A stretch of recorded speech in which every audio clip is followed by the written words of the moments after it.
আপনি ওয়াইফাই ব্যবহার করেন কিন্তু আপনার ওয়াইফাই অপশনে WPS ইনেবল আছে, তাহলে এখনই বন্ধ করে রাখুন, না হলে আপনি হতে পারেন হ্যাকিংয়ের শিকার।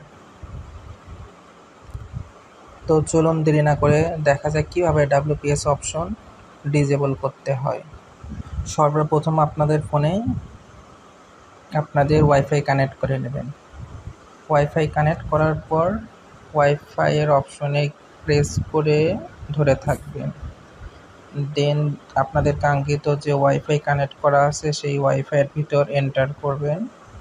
দেন একটু স্ক্রল ডাউন করে নিচে আসার পর দেখবেন গেটওয়ে লেখা। গেটওয়ের নিচে যে আইপি অ্যাড্রেসটা থাকবে এটা আপনাদের রাউটারের লগইন আইপি অ্যাড্রেস।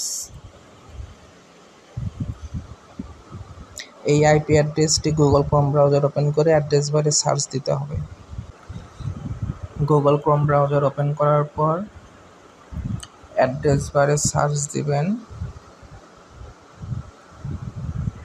আপনাদের গেটওয়েতে যে আইপি অ্যাড্রেসটা লেখা থাকবে।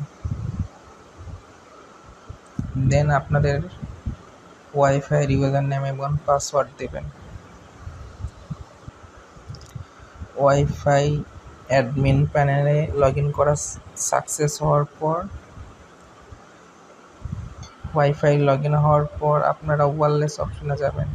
ওয়্যারলেস অপশনে যাওয়ার পর WPS অপশনে যাবেন। দেন দেখবেন এখানে WPS ইনেবল করা আছে, এটা আপনারা ইনস্ট্যান্ট ডিজেবল করে দিবেন। ডিজেবলে ক্লিক করবেন। দেন দেখবেন আপনাদের ওয়াইফাই অটোমেটিক অফ হয়ে অন হবে, মানে আপনাদের ফোনে ডিসকানেক্ট নিয়ে আবার কানেক্ট নেবে।